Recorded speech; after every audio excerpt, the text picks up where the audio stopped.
Selamat menyaksikan. Assalamualaikum warahmatullahi wabarakatuh.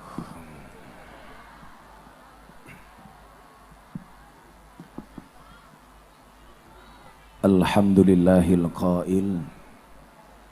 A'udzu billahi samil alimi minasyaitonir rajim. Bismillahirrahmanirrahim. Wal yakhshal ladzina law taraku min khalfihim dzurriyyatan di'afan khafu 'alaihim falyattaqullah wal yaqulu qawlan sadida. Allahumma shalli wa sallim wa barik ala hadan nabiyil karim sayyidina wa maulana Muhammadin wa ala alihi wa ashabil mujahidin at-tahirin. Rabbi shrah li sadri wa yassir li amri wahlul 'uqdatam min lisani yafqahu qawli, amma ba'du. Hadratal muhtaramin, para masyayikh, para kiai, para habaib, tokoh agama, tokoh masyarakat, para sepuh bini sepuh yang saya muliakan, para pejabat yang berkenan hadir dalam semua tingkatannya yang saya hormati, segenap panitia pengajian dalam rangka walimatul khitan atas nama Ananda Alvino dan seterusnya, enggak kebaca. Bapak Ibu kaum muslimin wal muslimat, jamaah pengajian atas God rahimakumullah. Ini bener God ya, atas selokan.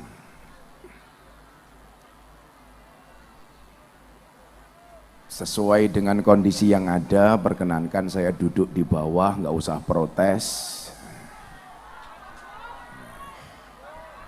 Karena tentunya saya su'ul adab karo halas berada di atas. Yang sebenarnya siapapun yang ngundang saya itu peraturannya cuma dua. Satu, soundnya yang bagus. Dua, tempatnya yang luas. Jadi kalau begini saya duduk di bawah, nggak usah teriak-teriak dari kanan kiri depan belakang, yo salahmu dewek. Karena saya merasa nggak pantas kalau harus di atas kursi. Tapi apapun itu kita syukuri, alhamdulillah atas wasilah Ananda Alvino, saya dan jenengan semua bisa dipertemukan oleh Allah di dalam satu majelis yang mulia, di mana di dalamnya dilantunkan kalimat thayyibah, di dalamnya dilantunkan burdah, qasidah, sholawat yang saya yakin insya Allah menambah keberkahan malam hari ini. Amin Allahumma amin. Bapak Ibu yang saya muliakan, anak adalah merupakan satu anugerah di mana itulah yang menjadi alasan kenapa ada syariat pernikahan. Karena salah satu tujuan pernikahan sebagaimana yang kita pahami adalah untuk menjaga berlangsungnya anak turun manusia.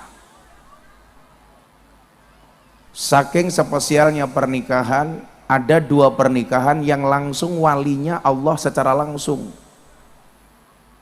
Dua pernikahan yang langsung walinya Allah adalah, yang pertama pernikahan Nabi Adam dan istrinya Siti Hawa. Kemudian yang kedua adalah pernikahan Nabi Muhammad dengan Siti Zainab. Ini langsung walinya Allah. Ada perbedaan yang sangat mendasar terkait apakah Siti Hawa itu hamil ketika di surga atau setelah dikeluarkan dari surga. Satu pendapat ulama mengatakan Siti Hawa sudah hamil sejak di surga. Kemudian pendapat yang lain mengatakan Siti Hawa hamil ketika sudah dikeluarkan dari surga. Yang pengen saya sampaikan bukan itu. Betapa kemudian tumbuh kembangnya manusia itu berangkat dari sebuah hubungan yang sah. Sebagaimana hubungan Adam dan Hawa. Tujuannya adalah untuk melahirkan generasi yang sah. Inilah yang membedakan antara Islam dengan orang non-Islam.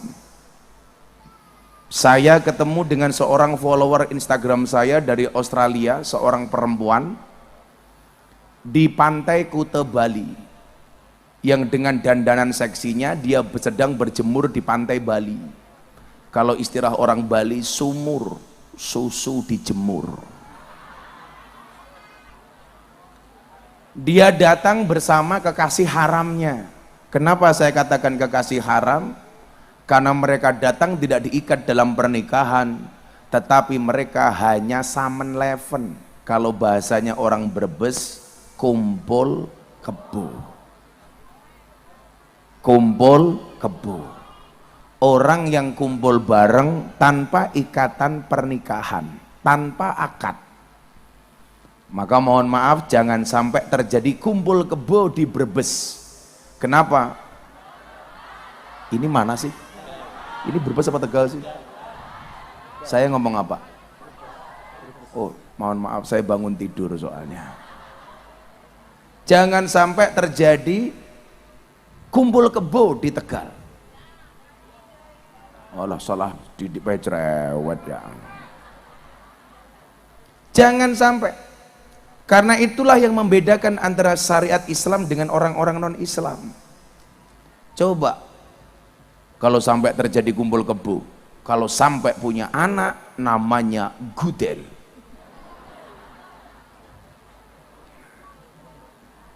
Maka itulah alasan kenapa akad nikah itu disebut sebagai misakon ghalidun, perjanjian yang sangat berat. Artinya apa? Akad nikah itu bukan main-main. Pernikahan itu jangan dianggap sembrono. Karena apa?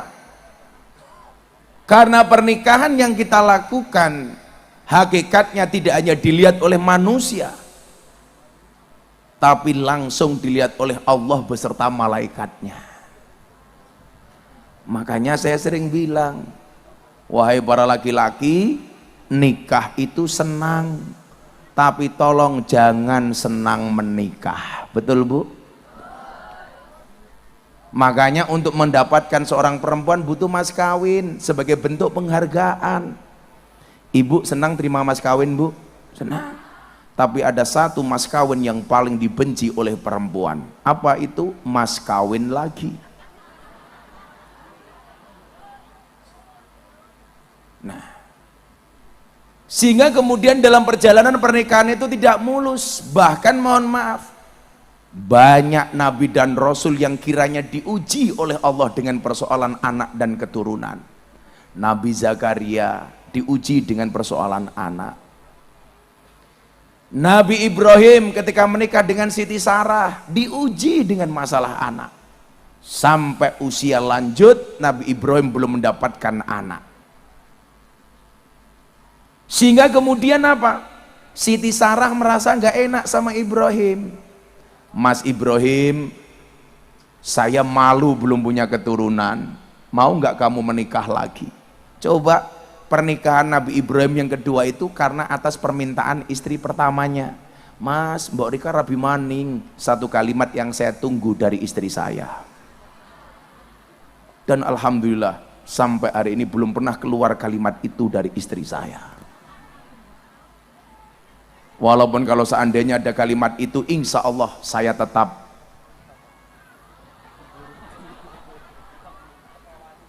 rawani, tetap menolaknya kalau secara terang-terangan.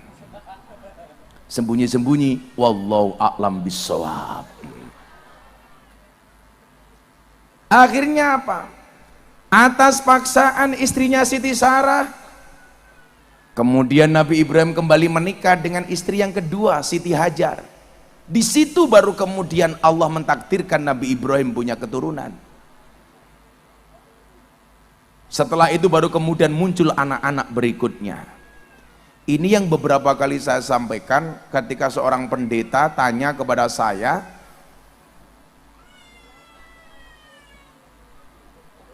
dari mana Gus Miftah yakin yang dipotong oleh Ibrahim itu adalah Ismail, bukan Ishak? Ini seorang pendeta yang telah memurtadkan 80 orang, yang beliau merupakan seorang rohaniawan di Nusa Kambangan. Kalau ada narapidana hukuman mati, sang pendeta ini yang mendampingi narapidana mati. Beliau mengatakan sama saya, sudah 80 orang Islam yang murtad melalui dia. Di satu acara, pendetanya menangis seperti bayi itu. Anaknya siapa ya? Bukan, kalau hasil nikah pasti iya. Tapi pertanyaannya kenapa dia nangis? Karena dulu bapak ibunya pas buat sambil nangis.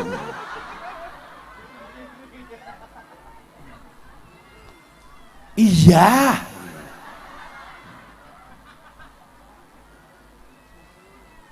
Oh, njelok susu. Tapi tolong kalau nyusoni jangan di situ ya. Saya kemarin ngaji di Pasuruan, depan panggung ada ibu-ibu muda, anaknya nangis, langsung buka kotang. Ya Allah, untungnya saya pakai kacamata hitam. Orang katon mata ninyong ya. Ya tahu diri dikit lah, masa depan panggung nyusoni anak. Saya sudah 2 minggu nggak pulang. Kan saya jadi ingin segera pulang panggung. Langsung meneng ya. Saya berjumpa dengan pendeta ini di ngeyel temen ya.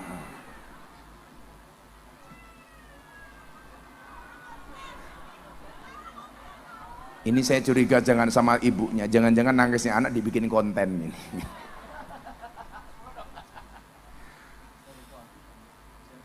Saya diundang sama pendeta ini di acara Kick and di Metro TV. Saya diundang sebagai pendai yang dianggap aneh, sementara beliau pendeta yang diundang juga dianggap aneh. Saya dianggap aneh karena ngaji di lokalisasi, dia dianggap aneh karena menjadi rohaniawan di Nusa Kambangan. Ketemu saya Pak, begitu ketemu saya dia bilang, Gus, can you share your phone number please? Bisa nggak bagi nomor HP-nya untuk saya? Oh, saya bilang, mangga Bu, sok atuh.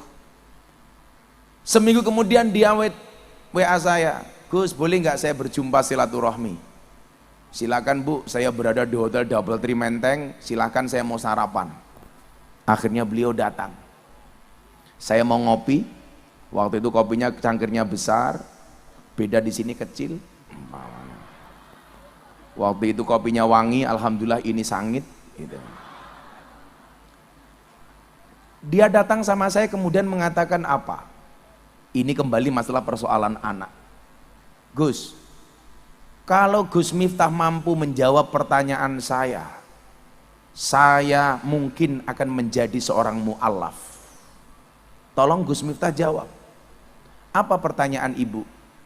Saya bilang sama dia, kalau memang Allah menghendaki ada hidayah bagi ibu, insya Allah saya bisa menjawab.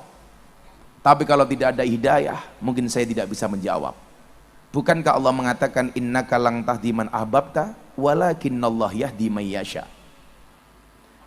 Maka saya bilang, Pak, 230 orang yang masuk Islam melalui Gus Miftah itu bukan merupakan kehebatan Miftah, tapi mereka masuk Islam karena hidayah. Alhamdulillah, lebih dari 230 orang. Apa jawaban saya terhadap pertanyaan orang ini? Beliau bertanya begini, Gus, ini pertanyaan dari pendeta, dia bilang. Apa Bu Pendeta? Kebetulan beliau seorang perempuan, S3 teologi di Amerika Serikat, gelarnya doktor teologi, seorang penginjil. Sementara yang ditanya Miftah lulusan S1 itu pun ijazahnya tidak diambil. Karena saya malu kuliah 4 tahun setengah gelarnya SAG, sarjana agak gimana gitu. Apa pertanyaan beliau? Gus Miftah, dari mana Anda yakin yang dipotong oleh Nabi Ibrahim itu adalah Ismail? Kenapa bukan Ishak? Karena memang tidak disebutkan apakah yang dipotong Ismail atau Ishak. Dari mana Anda yakin? Saya sudah bertanya kepada sekian banyak kiai dan saya belum mantap jawabannya. Kenapa? Karena berbeda-beda pendapatnya, berbeda-beda jawabannya. Mungkin Gus Miftah punya perspektif lain.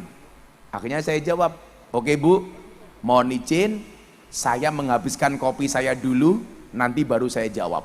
Padahal kenapa saya mengatakan harus menghabiskan kopi dulu? Otaknya nyong mikir jawabannya apa.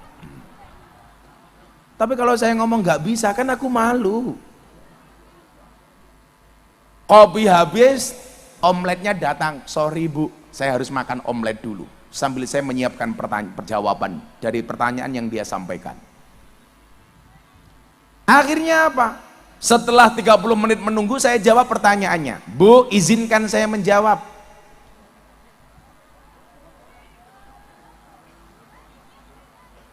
Kenapa Bu? Enggak kelihatan. Ya, salahkan mereka yang menghalangi pandangan Anda, bukan aku. Kenapa Bu? Berdiri. Ora urun ngatur-ngatur kiai.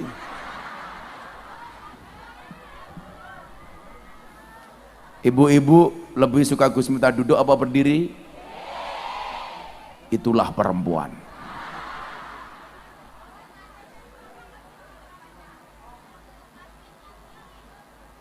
Di mana-mana suka yang berdiri.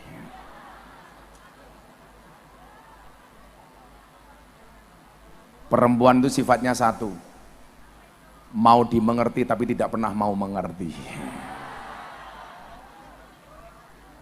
Kalau saya di bandara saya bilang, perempuan itu seperti pesawat, maunya ditunggu nggak pernah mau menunggu.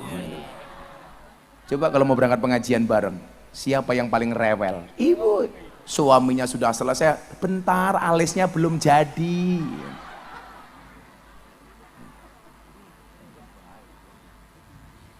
Kalau laki-laki kan simple, kalau cowok kan simple kayak bapak Kiki ya. Coba kalau perempuan, kalau bapaknya kan wajahnya natural. Sebenarnya saya mau bilang alami, hitam gitu sih gitu. Tapi kan nggak enak. Sarung satu, jas satu, baju satu, peci satu, selesai. Malah mungkin rasempakan gitu.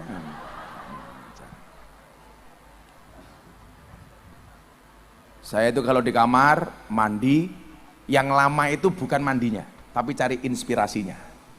Karena saya banyak dapat quote itu berangkat dari ngising gitu.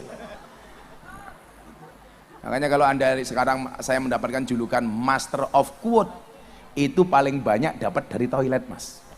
Kayak contoh, quote Gus Miftah yang paling viral, cukup Rokib dan Atid yang menilai amalku, cangkemmu rausah melu. Itu dapatnya dari ngising gitu. The power of ngising. Nah, apa jawaban saya Bapak Ibu? Saya waktu itu jawab begini, Bu Pendeta, kenapa saya yakin yang dipotong oleh Ibrahim itu Ismail bukan Ishak? Jawabannya adalah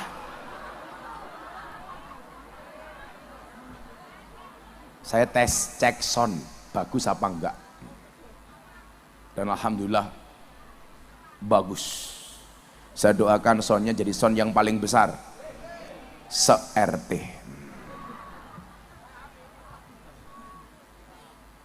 Secara psikologis, kenapa saya yakin kok yang dipotong itu Ismail? Karena secara mental dan psikologis, Nabi Ibrahim saya meyakini lebih sayang kepada Ismail dibandingkan Ishak. Kenapa? Karena perjuangan mendapatkan Ismail jauh lebih berat dibandingkan mendapatkan seorang Ishak. Jarak antara Ismail dengan Ishak itu tidak terlalu lama. Sehingga kemudian apa? Perjuangan mendapatkan Ismail itu jauh lebih berat dibandingkan mendapatkan Ishak. Bukankah kemudian Allah mengatakan dalam Al-Quran, lang tanalul birra hatta tunfiqu mimma tuhibbun. Sekali-kali kamu tidak akan pernah mendapatkan kebajikan sehingga kamu menafkahkan yang terbaik yang kamu miliki. Kalau hitung-hitungan orang tua, siapakah mereka yang terbaik antara Ismail dan Ishak? Jawabannya adalah Ismail. Dan Allah pasti menguji dengan yang terbaik, dan yang terbaik adalah Ismail. Maka secara psikologis dan mental, Nabi Ibrahim lebih berat mengorbankan Ismail dibandingkan Ishak. Itulah alasan kenapa saya yakin yang dipotong itu Ismail bukan Ishak. Atas izin Allah, sang pendeta mengatakan sama saya, jawaban Gus Miftah rasional, izinkan saya mengucapkan 2 kalimat syahadat. Akhirnya pendeta ini waktu itu menyatakan masuk Islam. Nah, saya malam hari ini tidak membahas masalah hidayah, tapi bagaimana kemudian pentingnya seorang anak. Sehingga Nabi saja galau ketika nggak punya anak. Yang sunat kamu, Le? Kamu? Oh bukan. Mana yang sunat? Oi, sini bro. Yang sunat Alvino pecinya NU. Saya doakan masuk surga. Pecinya. Namanya Alvino siapa sayang? Alvino Sebastian Ramadan. Bagi ngomong apa kamu? Alon-alon. Alvino Sebastian Ramadan. Westian Bastian. Sebastian Ramadan. Kamu lahirnya bulan Ramadan? Tahu. Kok tahu gila? Anaknya siapa ya? Bapak kiri arane siapa? Bapak kiri arane siapa? Hadi Hermawan. Loh, bapaknya dewe lali. Toh, ganjel toh. Bapaknya arane siapa? Hadi Hermawan. Haji Hermawan. Wonge sing endi? Lho. Endi? Bapaknya lunga, anaknya ngaji, bapaknya minggat ke primen ya. Oh nggoleti amplop, kurang ngajar temen ya. Kali ibu Rika arane siapa? Nopianti. Oh Nopianti, loh siapa? Putri Nopianti. Putri Nopianti, wongnya sing ngendi? Wongnya sing ngendi? Lu bapaknya minggat, ibunya minggat. Anaknya ngaji malah bapak ibunya kelon ke primen ya. Nopianti endi ya wong ya? Es Alvino. Nah Bapak Ibu yang saya muliakan, ngapunten ini. Sehingga kemudian apa? Begitu pentingnya arti seorang anak. Tadi ada satu ayat yang saya baca. Ketika Allah mengatakan wal yakshal ladzina law taraku min khalfihim dzurriyyatan di'afan khafu alaihim. Hendaklah kita sebagai orang tua merasa khawatir, khasyah, takut, khauf ketika meninggalkan generasi yang lemah. Artinya apa? Ayat ini menuntut kepada kita untuk melahirkan generasi yang kuat, untuk melahirkan generasi yang hebat. Bu, pengen mboten anaknya hebat, pengen mboten anaknya kuat, pengen. Kok cerewet temen ya? Haruskah aku berdiri?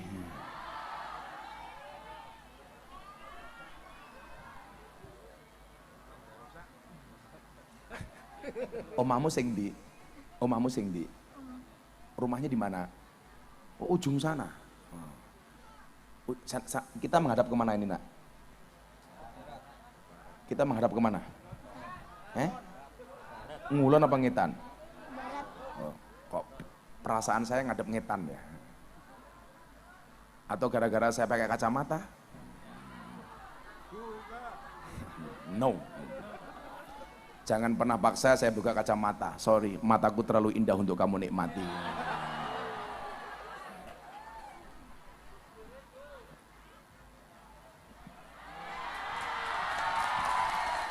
Afan nggih. Mohon izin saya mau pulang ya. Ngatur-ngatur baik. Kemayu, malah sweet manih. Angel temen tuturanmu. Alvino pengen jadi apa sayang besok kalau besar? Tentara. Keren. Saya kemarin punya santri ngelamar nyalon jadi tentara ditolak gara-gara giginya jelek. Makanya kamu jangan sampai giginya jelek ya. Akhirnya panitia seleksi tentara saya telepon. Pak panitia seleksi tentara, kenapa santri saya ditolak masuk tentara? Mohon maaf Gus, giginya jelek. Panitia langsung saya marahi. Pak panitia seleksi tentara, kamu harus ingat, besok itu tentara tugasnya perang tembak-tembakan, bukan cokot-cokotan.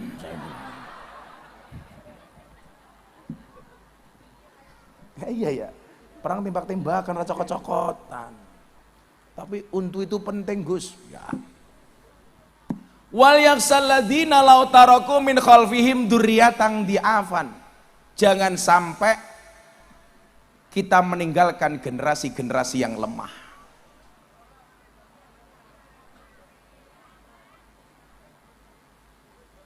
Artinya apa? Mafhum mukhalafah dari ayat ini berarti ada kewajiban dari orang tua untuk melahirkan dan mendidik generasi yang hebat, mendidik generasi yang kuat.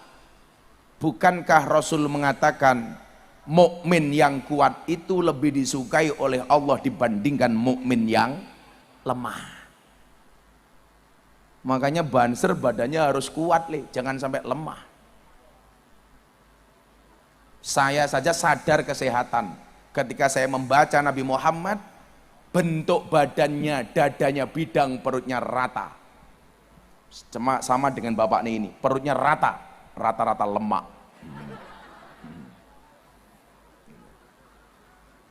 Karena apa? Bagaimana kemudian kita bisa beribadah, berjuang dengan baik kalau kondisi kita lemah? Apa yang dimaksud jangan meninggalkan generasi yang lemah? Ini pemahamannya luas. Lemah ekonominya, lemah fisiknya, lemah kesejahteraannya, lemah psikologisnya, lemah pendidikannya. Maka disinilah dibutuhkan seorang ibu yang tangguh. Itulah alasan ada hadis yang bunyinya al-ummu madrasatul ula. Ibu itu adalah madrasah pertama untuk anak-anaknya. Maka Bapak Ibu, saya sering sampaikan, mendidik seorang laki-laki berarti dia mendidik seseorang saja. Tetapi ketika mendidik seorang perempuan, berarti dia mendidik sebuah generasi. Bu, lah awak mendidik wong lanang tok, ya hasilnya mung siji. Tapi kalau mendidik seorang perempuan, hasilnya banyak. Itulah kenapa ada hadis yang menyatakan kelebihan perempuan dibandingkan laki-laki. Ketika Nabi Muhammad ditanya siapa yang harus dihormati, jawabannya adalah ummuka, ummuka, ummuka, ibumu, ibumu, ibumu, baru bapakmu. Itu menandakan apa? Bahwa keberlangsungan sebuah peradaban itu lebih banyak ditentukan oleh seorang perempuan dibandingkan laki-laki. Makanya kalau perempuan menangan itu lumrah. Kenapa? Dibuat kemuliaan 3 kali lipat seorang perempuan dibanding laki-laki. Karena mohon maaf, peradaban ini bisa terjaga dengan keberadaan seorang ibu. Apalagi teknologi sekarang, perempuan hamil tidak harus punya suami. Betul? Buktinya apa? Teknologi bayi tabung. Makanya Alvino, kalau kamu punya uang sunatan, tolong uangnya ditabung, jangan dicelengi. Kenapa? Karena ada bayi tabung, nggak ada bayi celeng. Ada bayi celeng, Bu? Nggak ada. Adanya bayi tabung. Sekarang menjadi kebiasaan di masyarakat kota, banyak perempuan punya anak, pengen punya anak tapi nggak pengen punya suami. Maka kemudian teknologi muncul. Apa? Bayi tabung. Teman saya membuat bayi tabung di Surabaya habis 2 miliar, Pak. Makanya hati-hati persoalan anak, Pak. Anak itu betul-betul rahasianya Allah. Anak wong tua nikah beneran, mas kawinnya banyak, malam pertama di hotel bintang 5, nikah nggak meteng-meteng, arane bocah Tegal, ini pinggir lapangan, dadi anak SMA nggak menikah, di pinggir kuburan, dadi begitu lahir anaknya namanya Muhammad Uka-Uka gitu.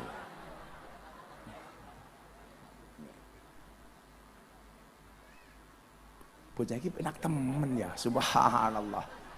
Ini perlu saya abadikan ini.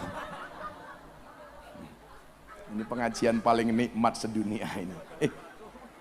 Jangan dibangunkan, kasihan. Hai guys,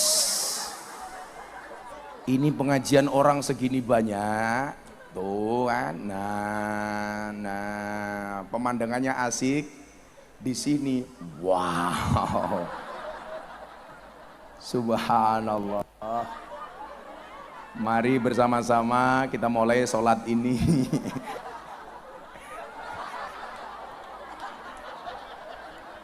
Apa? Muka-muka tadi kiai oleh ya Allah. Iki melu-melu bae siapa ya? Nikmat banget. Coba Pak. Banyak orang kaya nggak bisa tidur, padahal tinggal di hotel mewah. Anak kecil ini, ya Allah, turunin dhuwur batu, tangannya nyekeli manuk, ya Allah. Enak temen ya.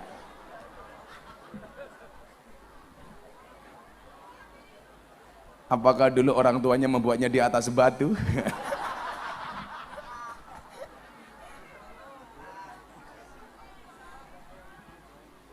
Tapi tenan loh kan.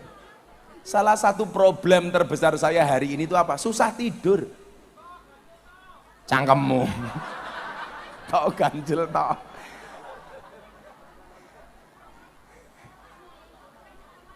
Ya ora apa-apa, jangan digugah, kasihan. Iki bapak kek. Iki ramane. Oh kasihan. Bukan bapaknya tapi perhatian, apakah dia melu urunan?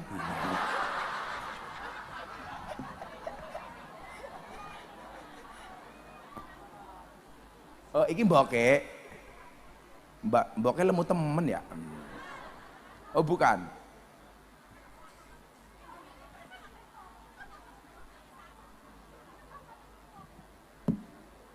Ini salah satu pengajian yang sangat sulit saya lupakan. Begitu sulit, lupakan silit.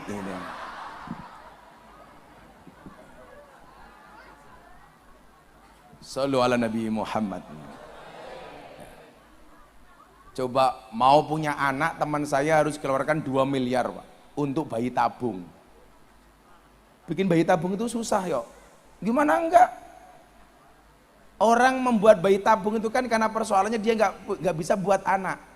Entah mohon maaf rahimnya yang terlalu dalam, atau mohon maaf mungkin maninya yang terlalu lemah, sehingga mohon maaf tidak semudah yang dibayangkan. Saya lihat prosesnya itu, ya Allah, laki-lakinya harus mengeluarkan mani sendiri baru kemudian dimasukkan.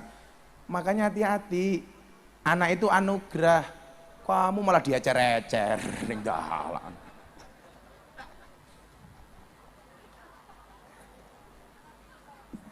Apalagi wong lanang, oke sing duwe prinsip, wong lanang ki kayak Sprite. Banyune muncat nang ndi-endi, yang penting botolnya pulang. Kok bapaknya paham sekali Anda? Kamu nggak paham kan? Enggak. Kan kamu isi Sprite-nya.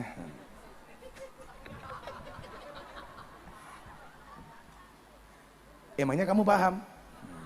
Aku aja enggak. Nah, maka kemudian apa? Islam ini didesain ketika pernikahan itu tujuannya adalah litaskunu ilaiha wa ja'ala bainakum mawaddata warahmah. Bahwa mohon maaf, tumbuh kembangnya anak itu tergantung nyamannya seorang ibu. Makanya jenengan hamil tolong hatinya dibuat nyaman. Karena secara psikologis anak itu besok seperti apa jadinya tergantung kenyamanan seorang ibu. Maka laki-laki diuji oleh Allah ketika istri hamil. Ujiannya apa? Permintaan istri yang kadang-kadang ngadi-ngadi seperti ngidam. Lah ngidam itu sah-sah saja. Yang nggak boleh cuma satu, jangan terlalu dituruti. Ngidam itu sah, boleh, tapi mohon maaf, jangan berlebih-lebihan. Jangankan ngidam, yang lainnya pun berlebih-lebihan juga nggak bagus. Umpamanya ibunya hamil, istrinya hamil, ngidam. Saya pengen makan mangga, mangga muda, tapi kamu nggak boleh beli, harus nyolong di tempat tetangga. Itu kan ngadi-ngadi. Ada yang seperti itu, Bu? Ada. Dulu saya mohon maaf pengajian di Jambe, aneh lagi. Ada 10 orang hamil turun dari panggung, mereka berjajar di samping panggung. Alasannya apa? Mereka ngidam. Ketemu Gus Miftah, begitu ketemu Gus Miftah saya tanya ngidamnya apa? Kami pengen jambak rambutnya Gus Miftah. Emangnya aku cowok apaan? Ini ngidam yang berlebih-lebihan. Masa jaluk jambak rambut? Lo kurang ajar. Rambut sing ngendik jenenge cangkeme. Allah itu maha asik, Pak. Sama-sama rambutnya tempatnya beda, namanya beda, Pak. Di atas kepala namanya rambut, di atas mata namanya alis, penutup mata namanya ini hidep, goblok temen, hidep. Dhuwur cangkem arane kumis, ngisor cangkem arane jenggot, jero kelek arane kampret. Terus satunya di mana ya? Aku lupa. Tak cari nggak ketemu ya. Apa, Bu?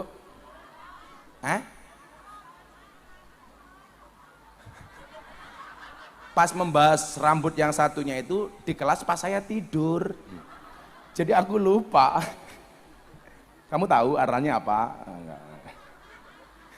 Cangkem memang wadon. Nah, maka mohon maaf, peran seorang ibu harus betul-betul dijaga. Apalagi ketika ibu besok melahirkan.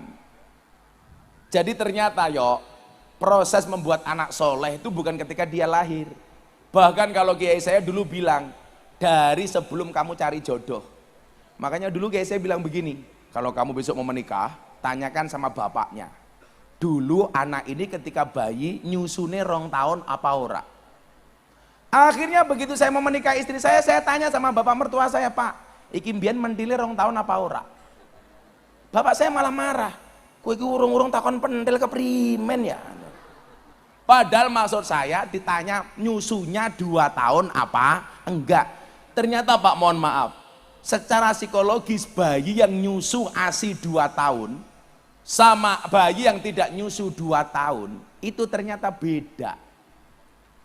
Itulah kenapa Al-Quran mengatakan wal walidatu yurdina auladahunna haulaini kamilaini liman aroda ayyutim marrodoah. Yu sesuk nyusoni 2 tahun. Jangan cuma 3 bulan diganti susu kaleng. Susu kaleng ya susu sapi. Pertanyaannya kuwi anakmu apa anake sapi? Priwe-priwe susune ibune niku luwih apik tinimbang susu sapi. Susu sapi itu jelek, buktinya apa? Anaknya sapi saja sudah tidak mau minum susunya ibunya. Malah diombe Alvino. Makanya anak-anak Ansor ini haram hukumnya nikah dengan anak sapi. Kenapa? Karena saudara sesusuan. Boleh, Pak. Bu, pertahankan walaupun diselingi dengan susu-susu yang lain, mohon maaf. Jangan kurangi jatah ASI anakmu selama 2 tahun. Harus 2 tahun. Saya mbiyen itu mohon maaf. Selingannya bukan susu sapi, tapi apa? Tajin. Ayo. Labang tua-tua ngerti tajin ya? Kamu tahu tajin? Enggak tahu. Karena kamu anak zaman now. Kalau kita kan zaman old bahla, jadi tahu. Jadi ibu saya dulu kalau masak ngeliwet itu Pak, diambil tajinnya, saya mau berangkat ke sekolah, dimasukkan ke gelas, dikasih gula merah. Jadi ini anak tajin. Jin matamu, jin gila. Kok anak jin? Masa anak jin gantengnya kayak kia? Lah ini anak jin ini. Oh, bukan.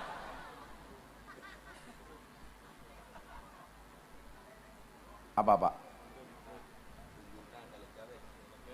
Siapa yang belum mundur ke enggak boleh kok, kan kursiku. DPR aja rebutan kok.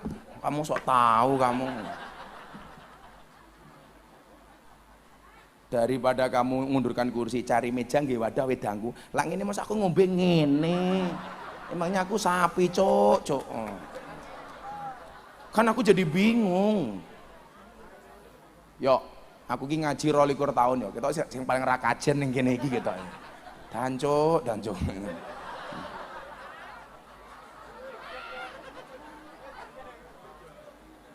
Dene ana meneng bae lah. Makasih ya Mbah ya. Watangnya gede temen ya.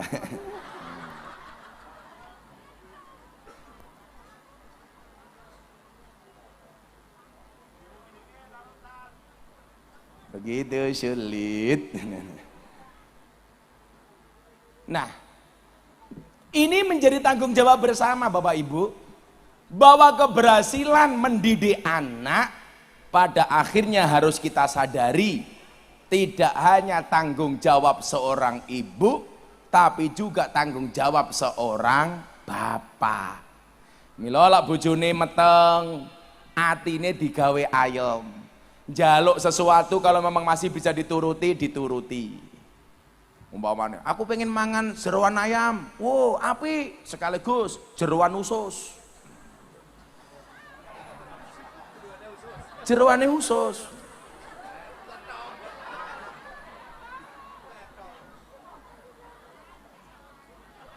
Kalau dulu istri saya itu aneh, sebelum hamil makanan yang dibenci, begitu hamil malah disukai. Jadi kalau sebelumnya senang, dia akhirnya nggak senang. Sebelumnya nggak senang, akhirnya senang. Yang jadi celaka adalah sebelum hamil senengannya kelon. Begitu hamil nggak seneng, aduh mati nyonge aku. Apakah aku harus cari yang lain? Kurang ajar. Cinta ditolak.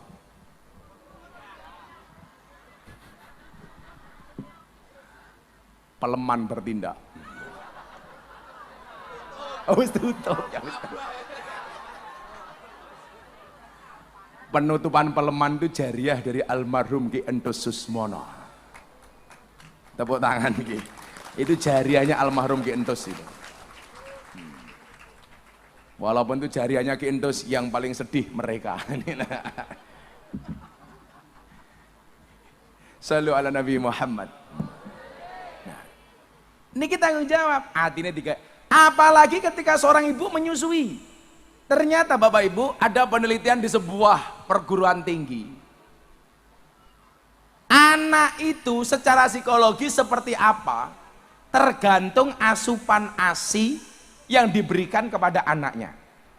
Jadi kalau ibu ini dibuat marah-marah, hatinya tidak nyaman, galau, niku nyuwun sewu, susunya ini menjadi panas. ASInya ini menjadi panas. Kok ketika ibunya marah-marah karena hatinya khawatir gundah gulana nyusui anak, itu sangat berpotensi secara psikologis menjadikan anaknya suka marah-marah, gerasa gerusu. Makanya kalau mau nyusoni hati-hati. Tenang dulu batinnya. Coro ibune Imam Syafi'i mengambil air wudhu terlebih dahulu. Begitu nyaman baru berdoa, Allahumma niat ingsun nyusoni bapak nih lillahi ta'ala, nyusoni mbok nih lillahi ta'ala. Disitulah dibutuhkan kesabaran dari suami. Lak bojone nyusoni anake sing lanang ra usah njaluk. Sabar. Gantian karo anake ngalah dhisit. Latihan. Sampaikan sama istrinya, sama anaknya bayi, Dek, kuizinkan selama 2 tahun kuwakafkan susu mbokmu untuk dirimu. Istrinya tanya, lah bapak gimana? Izinkan suamimu cari yang lain. Lawang anak 5 bulan pak, anaknya sudah nggak dikasih ASI. Alasannya mboknya apa? Susunya ora metu. Padahal bukan itu, keburu gantian sama bapaknya. Sehingga kemudian apa? Kesabaran ibu dengan segala doanya, doa orang tua kepada anak itu mustajabah. Makanya dulu istri saya tak awasi betul ketika nyusoni, terutama anak saya yang kedua itu, Mufti Nabil Ulayya Mekka Maulana Habibur Rahman.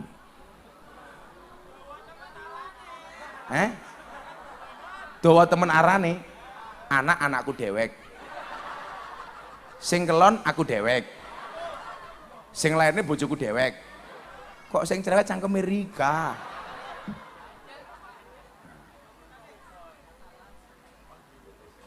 Panggilannya Mekah.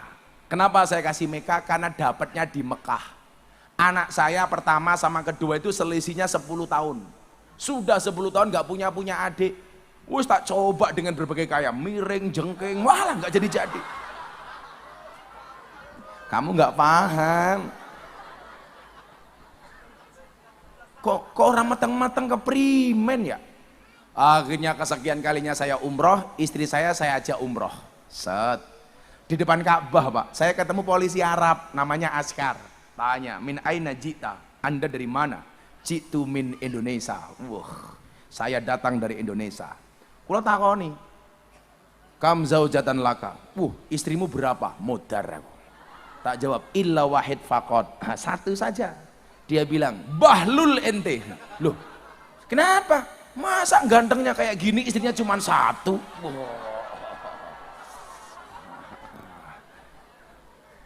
Dia bilang, nggak percaya, mustahil, masa ente istrinya cuma 1? Bukankah di Indonesia banyak yang helwah? Bukankah di Indonesia banyak yang cantik-cantik? Saya malah bilang sama orang Arab, kamu salah. Kalau toh seandainya saya pengen nambah istri lagi, saya pengen menikah dengan orang Arab. Dia tanya lagi, kenapa kamu pengen nikah dengan orang Arab? Jadi kalau istri saya marah serasa mendengarkan tartil Quran. Awak, Shadaqallahul Adzim. Kayak gitu Kiai. Akhirnya dia tanya lagi, anakmu berapa? Illa wahid, baru 1. Langsung dia bilang, pantes istrinya cuma 1, nggak bisa bikin anak. Cangkeme, saya bilang gitu. Akhirnya di depan Ka'bah, di depan multazam pintu Ka'bah, saya angkat tangan, saya berdoa, ya Allah, saya pasrah.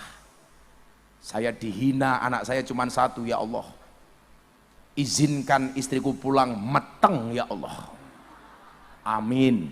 Langsung saya pulang ke kamar hotel, ketemu istri saya habis mandi, keramas, dandan cantik, bajunya semrawang. Wah. Saya tanya sama istri saya, Bunda, mau ke Masjidil Haram kapan? Nanti bah habis maghriban saya mau ke Masjidil Haram. Aku mau dinyek Bun. Dinyek apa bah? Masa abah ganteng, bojone mong siji, anaknya mong siji. Tolong nanti Bunda masuk ke dalam masjid, doa sama Allah. Mudah-mudahan saya pulang di poligami. Oh bukan itu. Saya bilang sama istri saya, kamu nanti depan Ka'bah berdoa, minta bagaimana caranya kamu pulang meteng. Oh siap bah, nanti saya akan berdoa kepada Allah, mudah-mudahan kita pulang Bunda meteng bah. Langsung saya bilang, tapi ya itu Bun, kalau cuman berdoa tok nggak jadi. Akhirnya istri saya tanya, are you ready? Langsung dia tanya, ready apa bah? Cike-cike, aku ngomong. Cike-cike Pak, tahu cike-cike enggak? Kalau enggak tahu tak ceritain. Saya ngaji di Taiwan tahun 2017. Selesai pengajian saya pulang ke hotel, didatangi sama bapak-bapak usia 60-an tahun. Dia bilang sama saya, oi cike-cike. Saya diem aja. Dia cerewet Pak, oi cike-cike. Akhirnya saya jawab, yes, cike-cike. Begitu saya masuk kamar hotel, kamar saya didodok. Oi, cike-cike, cike-cike. Saya batin, cangkeme cike-cike bae ngapa ya? Akhirnya saya telepon panitia pengajian dari Tulung Agung yang tinggal di Taiwan. Oi, ada orang ketemu saya ngomong cike-cike. Kenapa saya dikejar sampai kamar hotel? Lah tadi Abah jawab apa? Yes. Oh alah Baba, cike-cike niku Abah ditawani kelon. Nah, saya nggak tahu artinya, maka saya jawab yes. Coba kalau tahu artinya saya jawab oke. Makanya nanti malam ibu-ibu ketemu suaminya, katakan yang lembut kepada suami, Mas, cike-cike. Yeah. Itu Kiai. Nanti Kiai pulang langsung ketemu istrinya, cike-cike kayak gitu.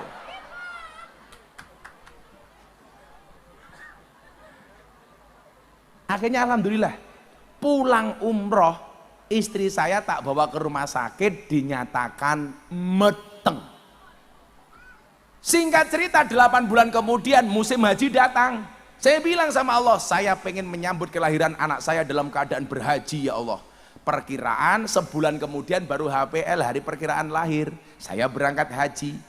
Begitu saya di Masjidil Haram, saya ditelepon sama istri saya, bah wis buka pitu. Apa nih? Saya bilang gitu.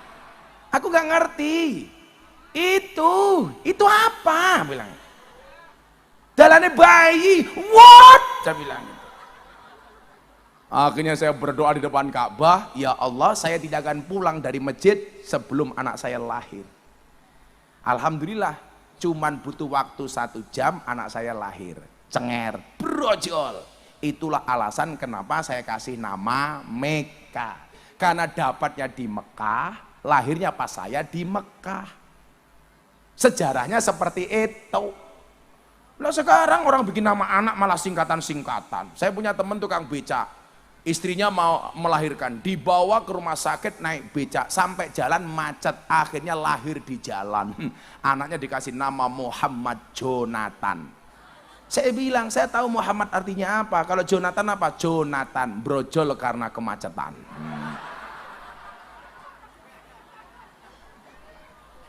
Besok anaknya siapa? Sekarang bikin nama anak sukanya singkatan-singkatan, Pak. Namanya siapa? Sukarlan, apa kayak asung lekar neng dalan kayak gitu.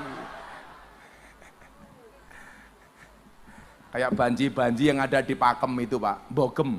Jadi kalau Anda ke Jogja setelah Prambanan mau ke pondok saya itu melewati perapatan Bogem, Perliman Bogem. Itu banyak banji-banji di situ. Kalau Gus Miftah datang tuh langsung mantri depan mobil minta begini. Saya kasih uang, masuk ke susu. Ternyata susu ini brojol, Pak.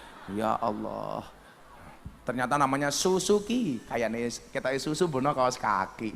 Bro, Alvino, kamu tahu nak Alvino artinya apa? Nggak tahu. Bapakmu mana sih? Aku curiga. Aku udah mau pulang, bapakmu nggak kelihatan. Jangan-jangan nggak diamplopi aku.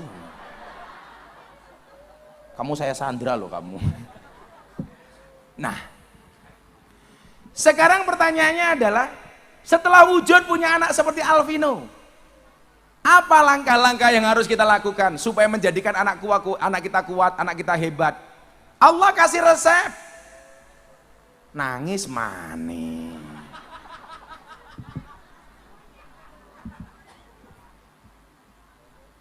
Ayo ngono bocah adro, mangan becang kami plak pluk plak pluk plak pluk.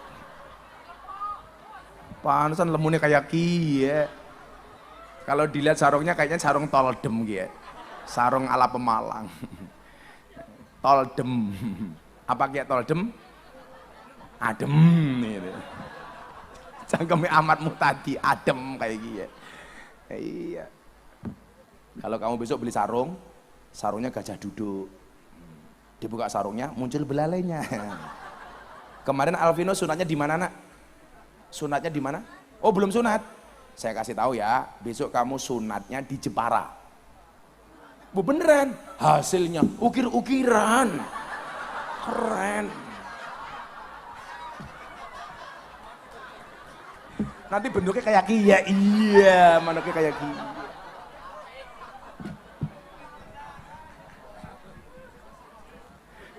Ukir-ukiran.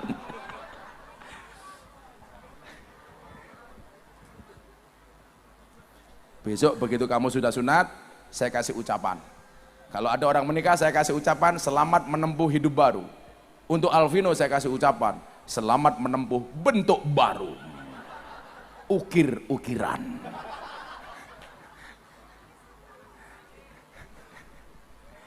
Nah, bagaimana kemudian kita mendidik mereka?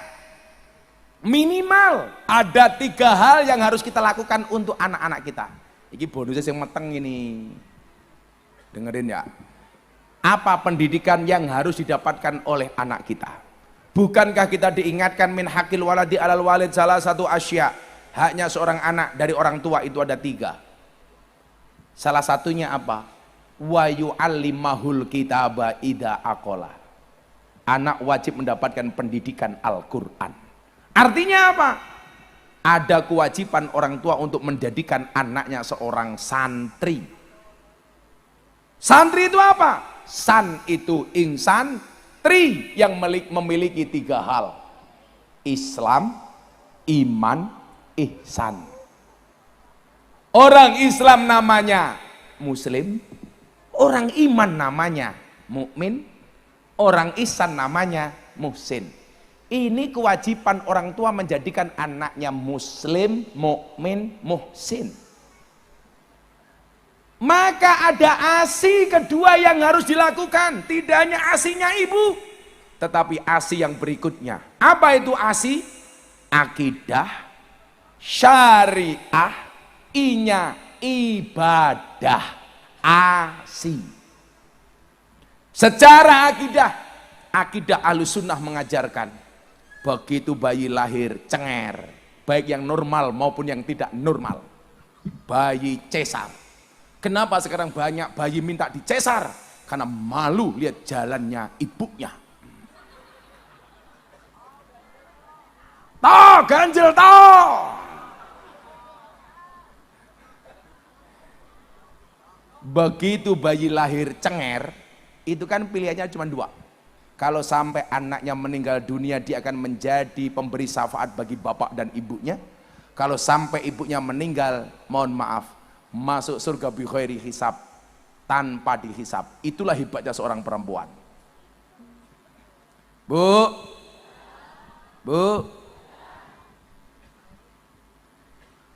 akidahnya apa? Begitu lahir diajarkan untuk diadani. Ini kata Ustadz Wahabi, nggak ada dasarnya ngadani bayi. Dia salah. Bayi lahir langsung diadani. Allahu Akbar, Allahu Akbar. Kenapa? Karena kita pengen mengenalkan kalimat pertama yang didengar oleh seorang bayi adalah kalimat tauhid, Allahu Akbar.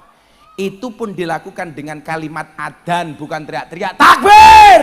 Enggak. Tapi kalau saya masuk Sate Wendy, kalimatnya bukan takbir tapi traktir.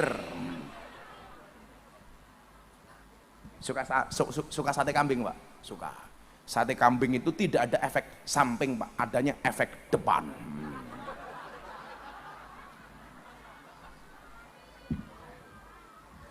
Dan Pak Kiai tahu, kalau kita makan kambing, penyakitnya cuma satu, penyakit mamah.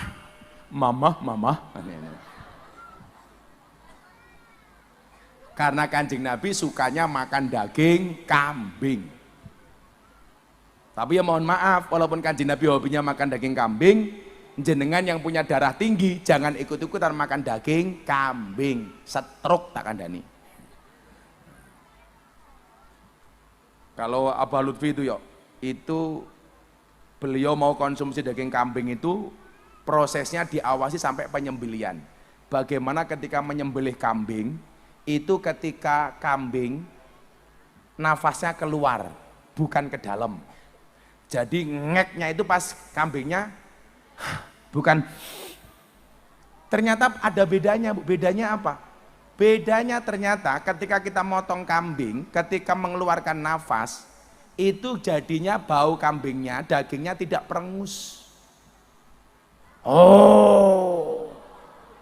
Kemudian di Kanjus Sholawat itu ada kebiasaan. Pisau yang untuk daging itu tidak boleh digunakan untuk pegang jeroan. Jadi untuk jeroan sendiri, untuk daging sendiri. Dan jangan dicampur antara jeroan dengan daging. Jeroan itu tidak bagus, apalagi jeroannya usus. Tidak bagus. Dulu itu ternyata Pak, Gus Dur itu ceritanya teman-teman itu, kenapa beliau kena stroke? Itu salah satunya adalah karena satu, Gus Dur terlalu banyak konsumsi jeroan. Nomor dua, terlalu banyak makan duren. Makanya sampai hari ini saya itu trauma nggak pernah makan duren. Saya nggak doyan duren.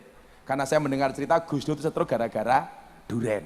Duren itu nggak bagus, apalagi kulitnya. Bukan begitu Pak Tentara? Iya. Tentaranya rambutnya putih kabeh ya.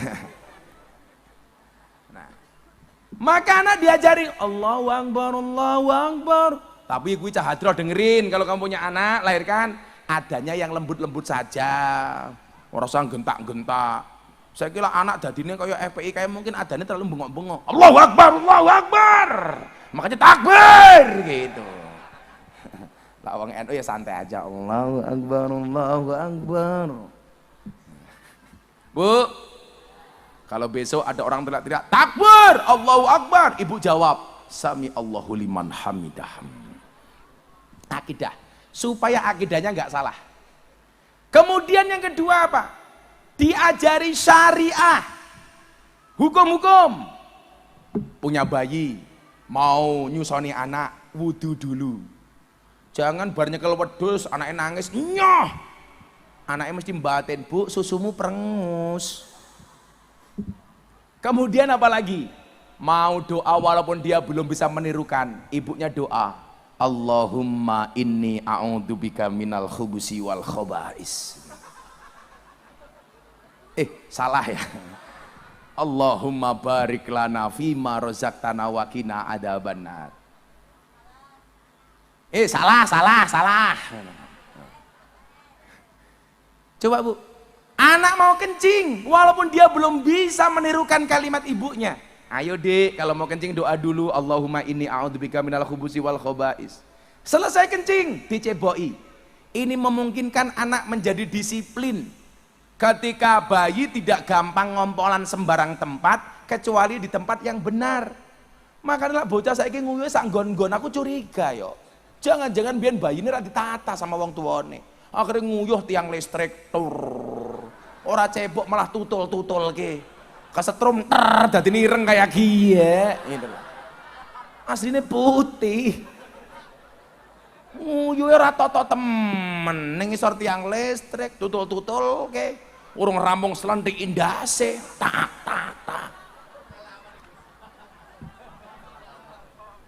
Cahadro, kalau kencing ditoto.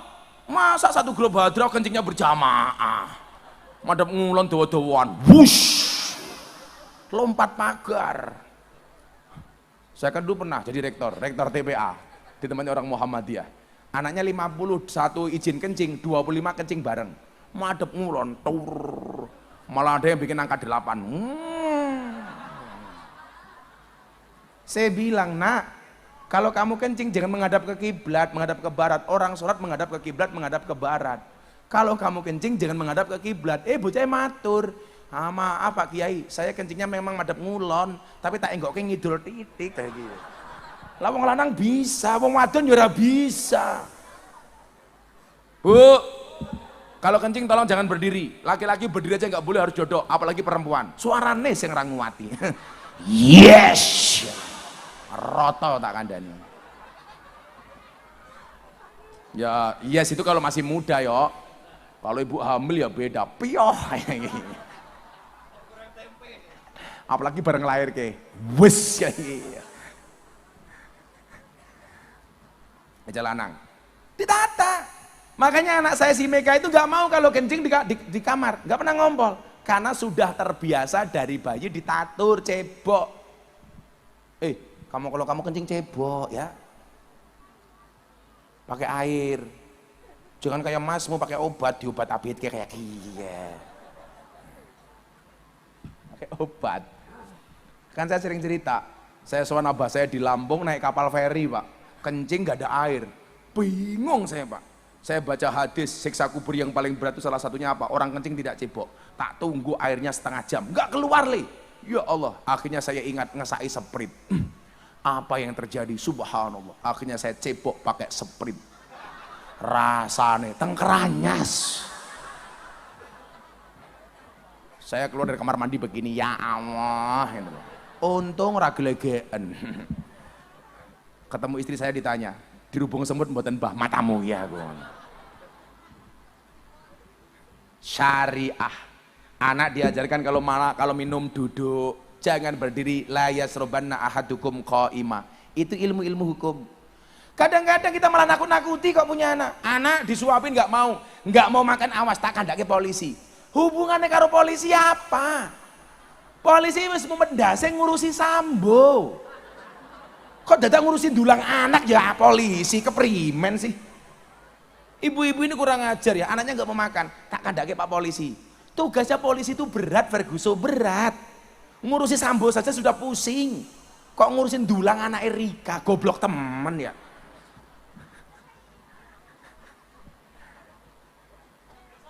Kita tuh nakut-nakuti gitu loh.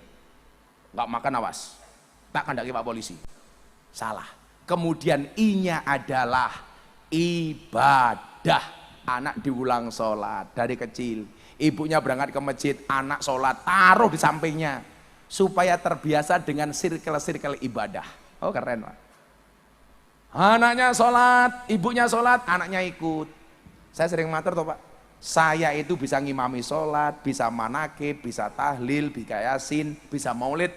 Bukan karena saya belajar, tapi karena saya mengikuti bapak saya. Bapak ke masjid, saya ikut ke masjid. Bapak manakib, saya ikut manakib. Bapak berjanji, saya ikut berjanji. Antirillahumma qabrahul karim bi'arfin sadiyim min salati wa taslim. Allahumma sholli wa sallim wa barik alaih. Bapak baca berjanji, saya makan persis sama vokalisnya Hadroh itu. Mangan pisang cangkem iki lho, kelametan bae iki lho. Tolong di zoom itu di zoom yang makanan. Nganti raine kayak besek kayak gini. Akhirnya apa? Saya tahu atiril. Abadadiul imla mismi dzatil aliyah Allah mustadirran faidul barakati ala ma ana lahu wa aula ya Allah. Karena ikut ibadah dicontohin. Bapak sholat, ikut sholat. Bapak ke masjid, ikut ke masjid. Bapak sholat, nutuk beduk. Siap. Akidah syariah ibadah. Insya Allah anak kita merupakan anak yang soleh dan solehah. Amin Allahumma amin.